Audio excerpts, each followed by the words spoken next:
'Tis the season of giving, and thus it is a great time to evaluate the many, many ways we give to others who are in desperate need. For instance, a few years ago, I made a video about how you should reconsider donating to the Salvation Army because they hate gay people. That video is still getting comments today from people saying things like, oh, the Salvation Army helped me, to which I say, congratulations for not being noticeably gay and or not interacting with the leadership of the Salvation Army, who send people to conversion camps, support anti-gay legislation, and say gay people should be put to death. You can learn more by checking out that video, including the information about the Skeleton Army, which was a bunch of guys who objected to the Salvation Army's support of prohibition, so they would get drunk and beat them up. Interesting stuff. So anyway, what is the best way that we can use our money to help the needy? This may surprise some of you, but over the years, more and more scientific data points to this as an answer. We should give poor people money. I know, it's a little shocking, but it is shocking to a lot of people. You know, surely people must be poor because they've made bad decisions, right? I'm not poor because I made good decisions. If you give a poor person money, they're just going to waste it on drugs, alcohol, or Star Wars Life Day orbs, right? They don't need money. They need to pull themselves up by the bootstraps, right? You're just enabling them by giving them money. First of all, it may be worth noting that it is impossible to literally pull oneself up by one's bootstraps. That's why that phrase exists as a metaphor. It apparently started as a physics question in a late 1800s textbook reading, "Why cannot a man lift himself by pulling up on his bootstraps?" From there, it became a sarcastic way to point out that a person can't just magically change their socioeconomic status on their own. But because capitalism gives people brain worms, eventually people started using it as an admonishment to poor people that they should do what is completely impossible. Bonus fun fact, bootstrap as a metaphor for an action taken without external help is where we get boot from as a verb to turn on your computer. Thought that was interesting. Speaking of boots, allow me to now quote for you the Boots theory of socioeconomic unfairness, as described by Captain Samuel Vimes, a character in Terry Pratchett's Discworld book, Men at Arms. The reason that the rich were so rich, Vimes reasoned, was because they managed to spend less money. Take Boots, for example. He earned $38 a month plus allowances. A really good pair of leather boots cost $50. But an affordable pair of boots, which were sort of okay for a season or two, and then leaked like hell when the cardboard gave out, cost about $10. Those were the kind of boots Vimes always bought, and wore until the soles were so thin that he could tell where he was in Ankh-Morpork on a foggy night by the feel of the cobbles. But the thing was that good boots lasted for years and years. A man who could afford $50 had a pair of boots that'd still be keeping his feet dry in 10 years' time, while the poor man who could only afford cheap boots would have spent $100 on boots in the same time and would still have wet feet. It's not actually so much the reason that the rich were so rich, but more so the reason the poor are so poor. Our society traps poor people in an unwinnable situation. If you can't afford a car, for instance, you can't work in a lot of places that aren't accessible to public transportation. If you can't afford a house, you throw your money away on rent without ever building equity. And even if you've been paying rent for 30 years, you're still at risk of being evicted the first time you miss a payment. If you can't afford a phone, employers can't get a hold of you, on and on and on. All of this doesn't even take into account the prison industry, which is a similar sort of trap. If you're accused of a crime and you can't afford a lawyer, you're more likely to go to prison. If you go to prison, you're less likely to get any education. And once you get out of prison, employers are less likely to hire you. If you then want to make money, you're more likely to turn to crime to get it. You're then more likely to go back to prison, wash, rinse, repeat. On that point, there's a new study from Yale that found that offering prisoners college courses reduced the recidivism rate, which is the number of ex-cons who end up back in prison after being released, by nearly 40%. With the rates getting lower, the more opportunities a convict took to participate in the college program. There's a lot of good evidence that educating prisoners reduces crime and makes everyone's life better. Yet, we in the United States actually make it very difficult and expensive for people to get a college education, whether they're in prison or not. In the same way that we have evidence that giving everyone an education makes society better, we also have strong evidence that just giving everyone money makes society better. Another new study, this time from economists at MIT, London School of Economics, and UC Berkeley, offers one compelling argument. In Why Do People Stay Poor?, the researchers gave cows to 23,000 different households found throughout more than 1,300 villages in the poorest parts of Bangladesh.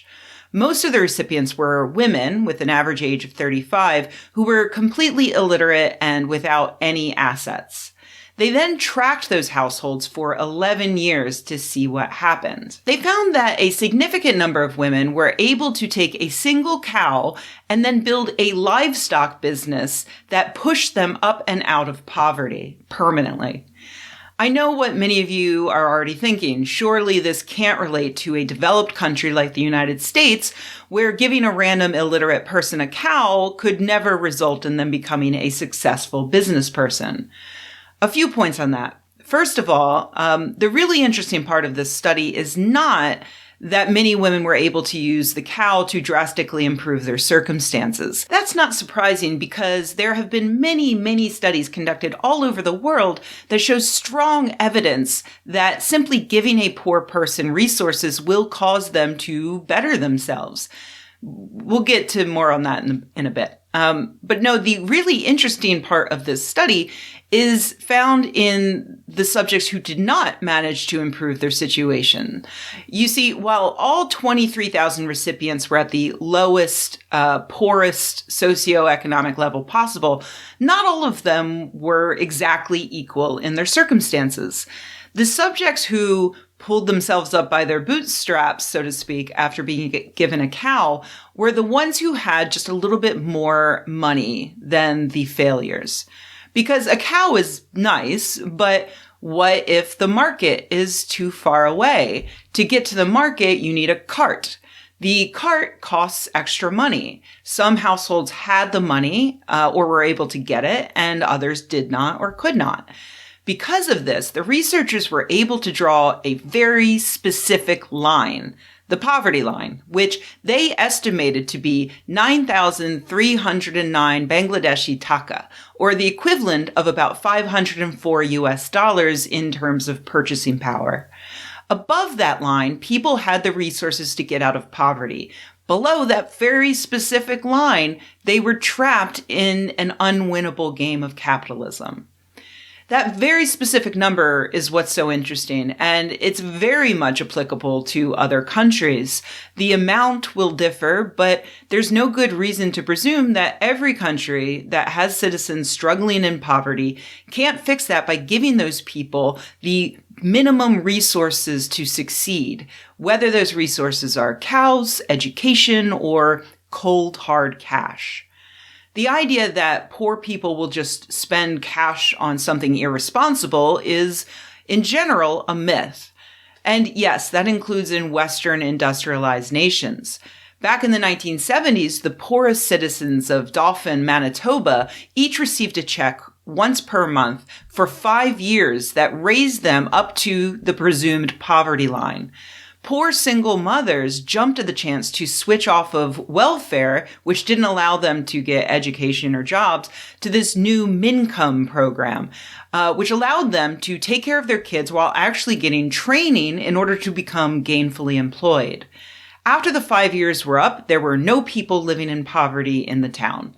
But the government switched to conservative, and the program was ended and completely forgotten about for 50 years or so, until researchers found the data and looked through it and confirmed that it had worked. Teenagers finished an extra year of schooling compared to teens in similar small Manitoba towns. Hospitalizations decreased by 8.5%, and employment rates stayed the same throughout the trial, meaning that people didn't quit their jobs or stop looking for work just because they were suddenly getting free money.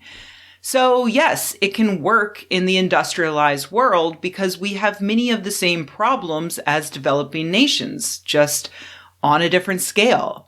A lot of present day research on this involves the poorest countries, like this massive universal basic income study that's still ongoing in Kenya, not because those countries are so different from ours, but simply because we are relatively rich compared to them. So it's way easier for us to say, bring 23,000 Bangladeshis up to the poverty line with a cow compared to how much it would cost for us to bring an equivalent number of the poorest Americans up to the poverty line.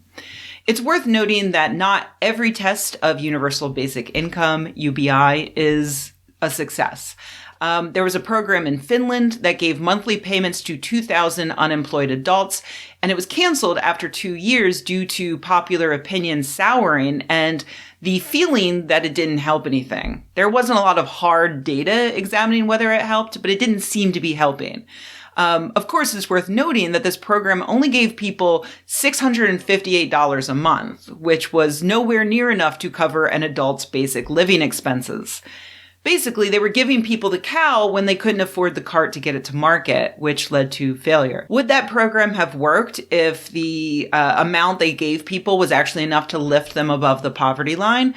Maybe. There's no way to tell because they just gave up. But luckily, there are a lot of other studies currently ongoing to determine exactly what needs to be done to create success and to figure out if that's an affordable thing for these governments to institute. Affordable, of course, is always a hazy subject considering how much we can afford to spend here in the United States on our military with no questions being asked. But then it becomes a political question, not a scientific question. We know scientifically, or we will know, how to get people out of poverty. The question is it worth it to us as a society to make that happen? You may still harbor an uneasy feeling that it can't be that easy. Surely, if we just give poor people enough money, it will actually ruin them, right? For instance, what about all those stories you hear of people who win the lottery and then die of overdoses or suicides within a few years? Well, first of all, there may be a significant difference between giving someone enough money to reach the poverty line compared to rocketing someone from below the poverty line to fuck you rich. Many studies suggest that money does make us happy, though some studies suggest that it only helps up to the point where we have our basic needs covered, so we don't really have to worry anymore. But also, there's a reason we don't assume that flashy anecdotes of lottery winners killing themselves are true for the majority of cases. In study after study of lottery winners, we see that lottery winners tend to end up either just as happy as they were before they won the lottery, or way happier and better off. Many studies, like this one from 2005, show that most winners don't even bother to quit their jobs, even though they reasonably could. And there have been a lot of studies on this. About 40% of people in a British study, 60% of people in a Swedish study, and a whopping 85% of people in an American study kept working at their jobs.